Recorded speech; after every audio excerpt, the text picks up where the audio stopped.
तो आदाब, नमस्कार, गुड इवनिंग, सत श्री अकाल। आज संडे का दिन और वक्त है फॉलो अप का। फॉलो अप यानी वो कहानियां जिसके ऊपर धूल की परतें चढ़ गई हैं, गड़े मुर्दे उखाड़ने की कोशिश इस शो के जरिए। आज की कहानी की शुरुआत एक तस्वीर के साथ करते हैं। ये जो आप तस्वीर देख रहे हैं, ऊपर एक छोटा सा बक्सा है, लाइट जल रही है, कुछ नंबर आ रहे हैं, लाल लाल बत्ती, और उसके नीचे एक और बक्सा है, ये थोड़ा बड़ा सा है।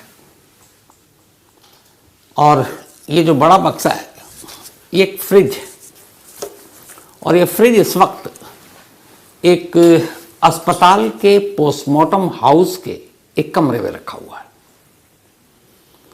और ये जो फ्रिज है ये आज से नहीं बल्कि पिछले करीब 34 महीनों से रखा हुआ है। अब 34 महीने से एक फ्रिज में एक लाश भी क्या कहें, कंकाल क्यों है?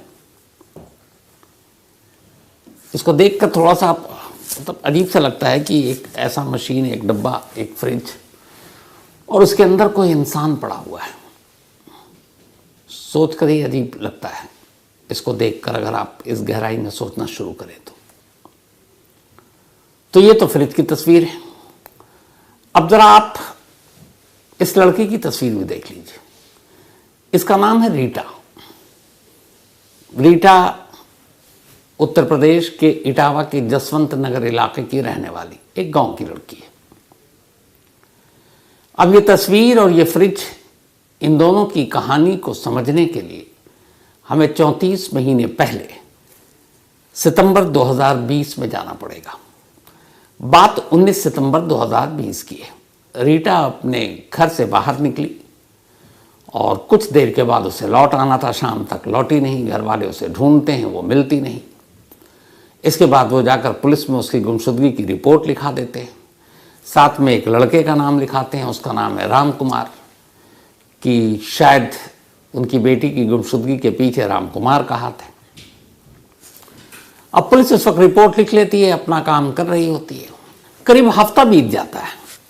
हफ्ता बीतने के बाद एक रोज जहां रीटा रहा करती थी उससे कुछ दूरी पर एक खेत के किनारे एक कंकाल मिलता है। अब वो कंकाल ऐसा था जिसको देखकर ये साफ लग रहा था कि किसी की लाश है, और उस लाश को पूरी तरह से जला दी गई है, या तो किसी केमिकल के जरिए या फिर आग के जरिए। लेकिन लाश अगर कुछ दिन पुरानी भी होती और साबुत होती तो सड़ी गली होती, लेकिन वहां सिर्फ ऐसी कंकाल था। पीछे शिकारपुरी ने जो रखा हुआ है, बस ऐसी समझ लीजिए आप, साबुत। और उसको देखकर वहां पे कुछ निशान भी थे जिससे लग रहा था कोई केमिकल या आग के जरिए जलाया गया। अब कंकाल से तो आप शिनाख्त कर नहीं पाएंगे कि ये किसका है या किसकी है, ये भी पता करना बड़ा मुश्किल है इस देखकर। जैसे इस कंकाल को देखकर बताया नहीं जा सकता कि ये मेल है कि फीमेल है। तो वही उलझन पुलिस के सामने थी। पुलिस ने खैर खबर मिली, कंकाल को उठाया। अब इत्तेफाक से उसी कंकाल के पास कुछ चप्पल मिले, वो लेडीज सैंडल था, और कपड़े कुछ थोड़े से वो मिला। अब पुलिस ने उसको जब देखा तो एक अंदाज़ा हुआ कि ये किसी लड़की की, मतलब लड़की का कंकाल है। थोड़ी देर में ये पूरे गांव में बात फैल गई कि भाई गांव में एक खेत में कंकाल मिला है, इधर रीटा गायब है, उसकी माँ रिपोर्ट लिखा चुकी है, हर दिन माँ बाप इधर उधर ढूंढ रहे हैं। बात उनके कानों तक भी पहुंची, वो भी बदहवास भाग कर वहाँ आए, डरते हुए कि कहीं ऐसा कुछ ना हो कि उनकी बेटी की ही ये कंकाल निकल आए। वहाँ पहुँचते हैं, कंकाल देखकर तो कुछ समझ में आता नहीं है। तभी पुलिस वाले वहाँ मौजूद थे। उन्होंने बताया कंकाल के पास ये सामान बरामद हुआ। जैसे ही वो सामान देखते हैं, माँ बाप बदहवास चीखने लगते हैं, रोने लगते हैं। असल में रीटा के माँ बाप पहचान चुके थे कि ये जो कपड़े और सैंडल है वो रीटा का है। अब वो बेसाख्ता रो रहे हैं जवान बेटी की मौत, और वो भी इस तरीके से कि एक रीटा को कंकाल बना दिया गया। अब पुलिस वाले उस कंकाल को कब्जे में लेते हैं, और उसके बाद इटावा के ही डॉक्टर भीमराव अंबेडकर संयुक्त चिकित्सालय हॉस्पिटल के मॉर्चरी में पहुंचा दिया जाता है। मॉर्चरी में पहुंचाने के बाद अब उसका पोस्टमार्टम होता है। अब ये सारी चीज़ें हो गई कि एक लड़की गायब है, उसकी मिसिंग रिपोर्ट है, लड़की के घर वाले उसके कपड़े और उसके चप्पल से उसे पहचान लेते हैं, जो भी उसका सामान पड़ा हुआ था पास में। लेकिन पुलिस वाले तैयार नहीं है उनकी बात को मानने के लिए। यहाँ पे पुलिस भी अपनी जगह सही है कि भाई एक कंकाल है, सिर्फ सैंडल और कुछ चीज़ों से हम दे तो नहीं सकते। कई बार ऐसे केस होता है कि लोग झूठी लाश को अपनी लाश बनाकर अपने जानने वालों के ले जाते हैं, तो क्या पता है इसके पीछे भी माँ बाप की कोई साजिश हो। यहाँ तक पुलिस की सोच बहुत अच्छी थी। तो पुलिस उस लाश का पोस्टमार्टम करवाने, कंकाल का करवाने के बाद उसको उसी पोस्टमार्टम हाउस के कमरे में जहाँ पर इसको सहेज कर रखने का इंतज़ाम था, एक फ्रिज में उस कंकाल को डाल देती है। अब फ्रिज के अंदर कंकाल है उसका, पुलिस रीटा के घर वालों से कहती है हम तफ्तीश करेंगे, इसके बाद ही आपको जो बची खुची चीज़ें हैं, कंकाल है, हम उसको आपको अंतिम संस्कार के लिए सौंप देंगे। माँ बाप को भी लगता है कानूनी चीज़ें हैं, वो भी सब्र कर लेते हैं। अब धीरे धीरे वक्त बीतता है, हफ्ता बीता, महीना बीता, महीने बीते, लेकिन वो कंकाल फ्रिज के अंदर है और माँ बाप बाहर लगातार पुलिस के चक्कर काट रहे हैं। पुलिस वाले कह रहे हैं भाई ऐसे कैसे दे दूँ, साबित जब तक नहीं होगा कि मरने वाली रीटा है, तुम्हारी बेटी है। अब माँ बाप कह रहे हैं भाई जो भी आपका तरीका है पता कर लो कि कैसे पता चले कि हमारी बेटी है या नहीं है। कुछ जांच जो भी आप बता रहे हो, जैसे डीएनए बोल रहे हो, तो आप डीएनए करा लो, हमारा सैंपल ले लो। पुलिस वाले कहते हैं ठीक है लेंगे, और भी काम है। सितंबर 2020 में ये कंकाल मिला था, 19 सितंबर को, बल्कि 19 सितंबर को गायब हुई थी और 24 सितंबर 2020 को कंकाल मिला। उसका पूरा 20 बीत गया, पूरा 21 बीत गया, अब 2022 आ गया, लगभग 2 साल। रीटा बनी कंकाल फ्रिज के अंदर है। माँ बाप बाहर पुलिस स्टेशन के चक्कर काट रहे हैं कि जो हुआ सो हुआ, कम से कम हमें वो कंकाल दे दो ताकि उसका अंतिम संस्कार करके हम लोगों को भी सुकून मिले और उसकी आत्मा को भी शांति मिले। लेकिन इस सुकून और शांति के बीच में पुलिस और कानून, पुलिस वालों ने कहा कि ऐसे कैसे दे दें। उन्होंने कहा भैया कितना और वक्त लोगे, तो 2 साल हो गए। तब पुलिस को लगा कि हाँ ज़रूरत से ज़्यादा वक्त हो गया है, चलो अब डीएनए कराते हैं।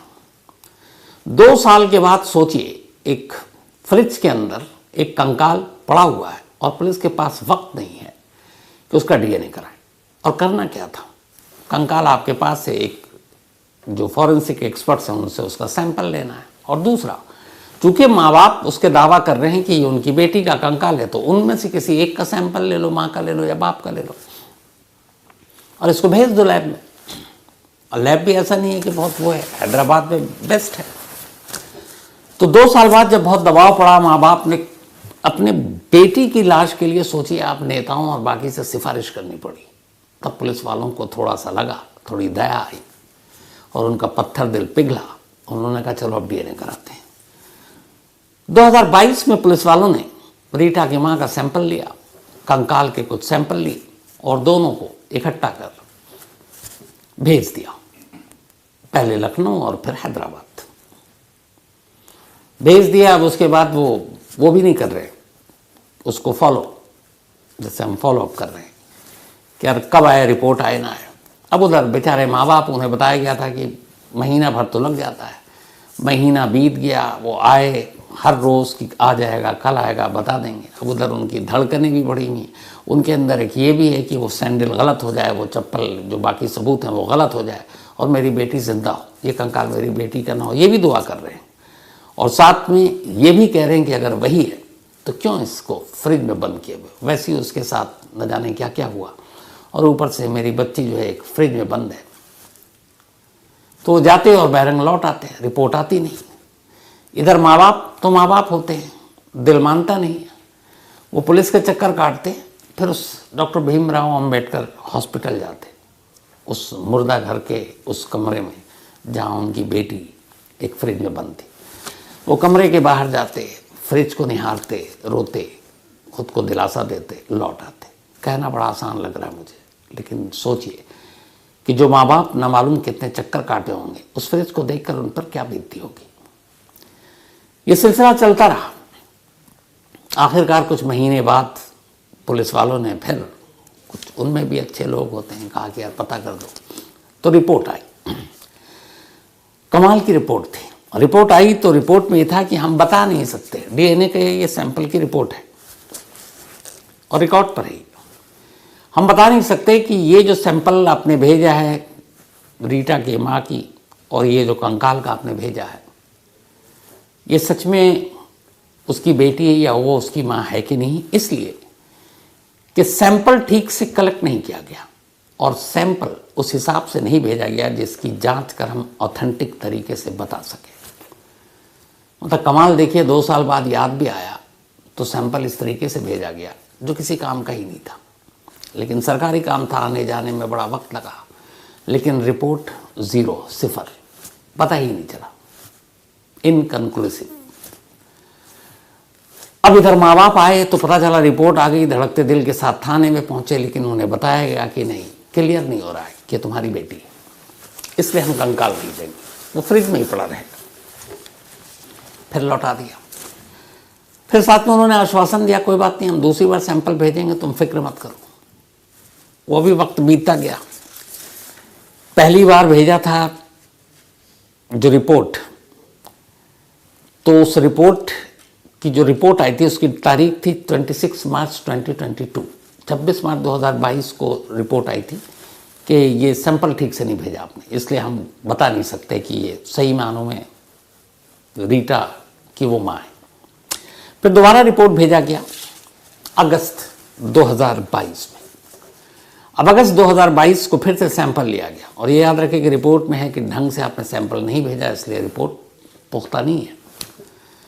अब उस ढंग से ना भेजने के बाद आपको तो एहतियात बरतना पड़ेगा, पर एहतियात ये बरती कि इस बार भी क्या ढंग से लिया। अगस्त 2022 में फिर से माँ का सैंपल लिया गया, कंकाल का सैंपल लिया गया और उसके बाद लखनऊ आया, हैदराबाद भेज दिया गया डीएनए टेस्ट के लिए। डीएनए टेस्ट के बाद 2022 के एंड में दूसरी बार रिपोर्ट आई, सेम पहले वाली रिपोर्ट, कि हम पुख्ता तौर पर नहीं कह सकते कि इस कंकाल का और जिस लेडी का आपने सैंपल भेजा उनमें आपस में कोई रिश्ता है, क्योंकि सैंपल ढंग से नहीं लिया गया, इसलिए रिपोर्ट ऑथेंटिक नहीं आई। 2 डीएनए सैंपल भेजे गए और दोनों, या तो ये होता है कि मैच नहीं किया, तो बड़ा सिंपल है, मैच नहीं करता, हो जाता कि वो लड़की कोई और थी, लेकिन यहाँ यह है ही नहीं रिपोर्ट में कि मैच नहीं किया। यहाँ रिपोर्ट में यह है कि आपने सैंपल ही ढंग से नहीं भेजा, आपको सैंपल भेजने की तमीज़ ही नहीं है, अगर साफ शब्दों में कहें। अब दूसरी बार भी ये रिपोर्ट आई, माँ बाप धड़कते दिलों के साथ फिर दूसरे रिपोर्ट का इंतज़ार कर रहे हैं और उन्हें फिर ये खबर मिली कि नहीं, इसका हश्र भी वही हुआ जो पहले डीएनए सैंपल की रिपोर्ट थी, इनकन्क्लूसिव। उम्मीदें टूटी।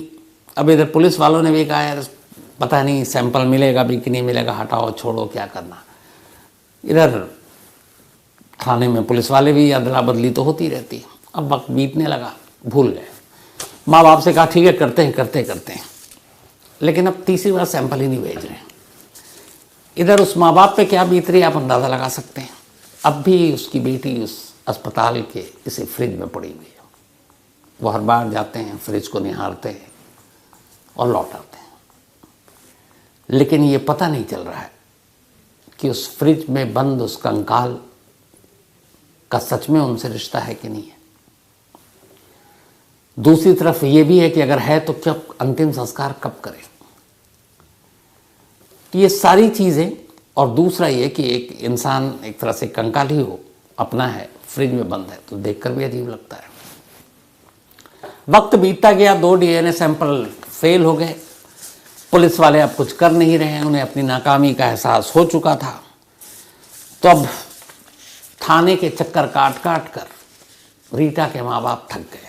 फिर उन्हें किसी ने आइडिया दिया कि कब तक तुम अपने आंसू बहाती रहोगी, कब तक जाकर फ्रिज को निहारती रहोगी, कितनी बार तुम, अब तक सैकड़ों बार तो थाने के चक्कर काट चुकी, तुम अदालत जाओ, कोर्ट से शायद तुम्हें इंसाफ मिले। उन्होंने कहा ठीक है। एक वकील किया, इलाहाबाद हाई कोर्ट पहुँच गए। इलाहाबाद हाई कोर्ट में जाकर वकील ने माँ बाप की तरफ से कहा कि इनकी एक बेटी है जिसको गायब हुए 3 साल लगभग हो गए हैं। अब भी वो एक कंकाल की शक्ल में एक अस्पताल के मुर्दा घर के एक फ्रिज में कैद है और उस कंकाल को कैद से रिहाई नहीं मिल रही है। तो माँ बाप रिहाई दिलवाई है। अगर इसमें कुछ खर्चा होता, पुलिस वाले कहते हैं कि हम 2 बार भेज चुके हैं, अब कितनी बार डीएनए के लिए भेजेंगे, उसमें खर्चा भी आता है, तो हमारे पास सरकारी इतना बजट नहीं है कि हम बार एक ही केस में पैसे खर्च करते रहें। तो उन्होंने कहा कि अगर सरकार, अगर पुलिस, अगर कानून के पास पैसे नहीं हैं, तो इस यकीन को हासिल करने के लिए कि वाकई उस फ्रिज में लेटी या फ्रिज में कैद वो कंकाल इनकी बेटी है, ये माँ बाप खुद अपनी जेब से पैसे देने को तैयार हैं। जो भी खर्चा आएगा उस डीएनए के सैंपल को भेजने में, उसकी रिपोर्ट को बनाने में, हम अपनी जेब से देंगे।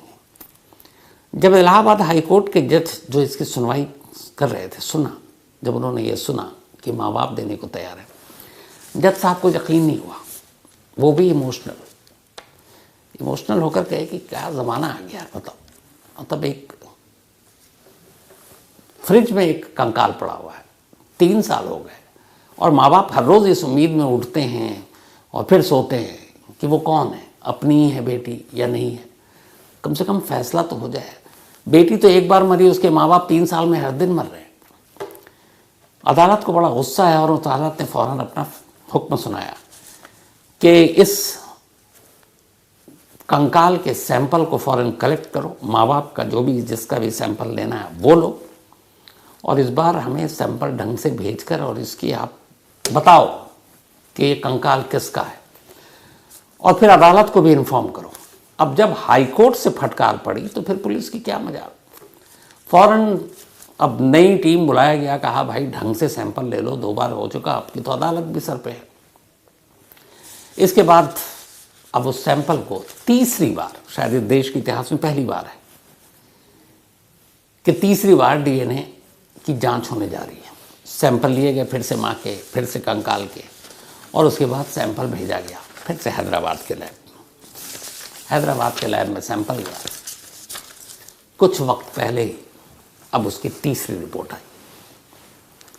तीसरी रिपोर्ट ये थी कि 34 महीने से जो कंकाल इटावा के डॉक्टर भीमराव अंबेडकर संयुक्त चिकित्सालय के मुर्दा घर के कमरे में एक फ्रिज में कैद है, वो कोई और नहीं बल्कि रीटा ही है। रीटा वही जो 19 सितंबर 2020 को गायब हुई थी। अब जब ये रिपोर्ट आई, शक की सारी गुंजाइश खत्म। पुलिस ने फ़ौरन माँ बाप को बुलाया, पुलिस के होश भी उड़े। माँ बाप को जब रिपोर्ट दिखाई तो माँ बाप को समझ में नहीं आया कि वो रोएं या खुश हों, क्योंकि अब तक एक आस थी कि शायद फ्रिज में वो कंकाल पराया निकले। वो आस टूट गई, और शायद थोड़े से खुशी के लम्हे भी थे कि चलो, जो 34 महीने की कश्मकश थी कि वो बेटी है कि नहीं है, और वो यहीं क्यों पड़ी हुई है, एक मुर्दा को उसका आखिरी अंतिम संस्कार मिलना चाहिए, वो हक उससे क्यों छीना जा रहा है। 34 महीने बाद कम से कम ये हक तो उन्हें मिला। इसके बाद उस फ्रिज को खोला गया। 34 महीने के बाद एक कंकाल कैद से आज़ाद हुआ। पुलिस की निगरानी में उस कंकाल को समेट कर रीटा के माँ बाप के साथ मौजूदगी में उन्हीं के गांव के खेत में ले जाया गया। उस खेत में एक गड्ढा किया गया और पूरे रीति रिवाज के साथ उन हड्डियों को दफना दिया गया। 34 महीने के बाद कंकाल को तो आज़ादी मिल गई, लेकिन एक सवाल अब भी कैद था, और वो ये कि आखिर ये रीटा ही थी जो कि डीएनए ने साफ कर दिया, तो फिर रीटा का कातिल कौन था और रीटा को मारा क्यों। अब पुलिस को अपनी कमियों का भी एहसास होने लगा कि जब 19 सितंबर को रीटा गायब हुई थी तो 20 तारीख को ही, अगले दिन, रीटा के माँ बाप ने पुलिस में मिसिंग रिपोर्ट के साथ साथ एक नाम लिखाया था, राम कुमार। उन्होंने कहा था मेरी बेटी की गुमशुदगी के पीछे वही शख्स है, लेकिन पुलिस को इधर यही था कि रीटा कहीं गई है, आ जाएगी। एक हफ्ते बाद कंकाल मिला तो यही पता नहीं कि कंकाल किसका है। तो जब उसे कंकाल की सच्चाई नहीं पता थी पुलिस को, तो फिर रीटा के माँ बाप की इस सच्चाई को कहाँ कुरेदने का वक्त था उनके पास, टाल दिया। कभी राम कुमार को पूछा तक नहीं, बुलाया तक नहीं। अब 34 महीने बाद सच्चाई आ गई, तो अब तो यह है कि रीटा का कत्ल हुआ है। कत्ल हुआ है तो कातिल कौन। अब पुलिस को उस पुरानी 34 महीने पुरानी उस मिसिंग रिपोर्ट की याद आई, नाम लिया, फिर माँ बाप से पूछा कौन है राम कुमार। तो पता चला राम कुमार उसी गांव का एक लड़का था जिसके साथ रीटा की दोस्ती थी, दोनों प्यार करते थे, लेकिन दोनों की जातियां अलग थी। राम कुमार के घर वाले इसके लिए तैयार नहीं थे और फिर एक रोज़ इसी वजह से रीटा की जान ले ली गई। अब इस जान लेने में राम कुमार अकेला था या उसका पूरा परिवार, या उसके पूरे परिवार ने रीटा को मारा, या सिर्फ राम कुमार ने, ये अब तफ्तीश का इसलिए विषय हो गया है क्योंकि तब से उसके बाद राम कुमार के परिवार ने, जब रीटा गायब हुई, कंकाल मिला, गांव छोड़ दिया था, कहीं और चले गए। जब 34 महीने बाद पुलिस ने राम कुमार को ढूंढना शुरू किया, राम कुमार के परिवार तक भी ये बात पहुंची और आखिरकार अपने आप राम कुमार ने कोर्ट में जाकर सरेंडर कर दिया। अब राम कुमार बताएगा कि 19 सितंबर 2020 को क्या हुआ था, लेकिन कहानी राम कुमार के बताने के बाद ख़त्म नहीं हो जाती। ये कहानी अपने साथ बहुत सारे सवाल छोड़ती है, पुलिस के लिए भी, सिस्टम के लिए भी, जुडिशरी के लिए भी, डॉक्टरों के लिए भी, और हमारी नई टेक्नोलॉजी को इस्तेमाल करने वाले लोगों के लिए भी। तो दो बार सैंपल लेना पड़ा और सैंपल गलत लेना पड़ा, और उसकी वजह से तीसरी बार डीएनए का सैंपल लिया और तब कहीं जाकर कैद में ये कंकाल, उसको इंसाफ मिला, उसका अंतिम संस्कार हो पाया। लेकिन ये वो डीएनए ही है जिसने इस देश की बहुत सारी उलझी हुई क्राइम मिस्ट्री को सुलझाया है। ऐसे कुछ केसों पर अगर नज़र डालें तो 1991 राजीव गांधी असैसिनेशन केस जो श्रीपेरुम्बदूर में हुआ था, और एक ज़बरदस्त धमाका ह्यूमन बॉम्ब, और उसमें कई लाशें तो ऐसी थी जो पहचानने के भी मतलब हालत में नहीं थी, और उस वक्त फिर डीएनए फिंगरप्रिंट्स का सहारा लिया गया था और उसी के ज़रिए पता चला कि कौन बॉम्बर था और बाकी जो मरने वाले लोग थे उनमें कौन कौन, और इवन धनु के बारे में भी उसी डीएनए फिंगरप्रिंट से पता चला था। 1995 दिल्ली का मशहूर तंदूर कांड, इस तंदूर केस में भी नैना साहनी जो सुशील शर्मा की वाइफ, उसके मर्डर के बाद उसको तंदूर में डाला गया और फिर डीएनए और फिंगरप्रिंट्स के ज़रिए ही नैना साहनी की पहचान हुई, जिसके बाद सुशील शर्मा को 25-26 साल जेल में रहना पड़ा।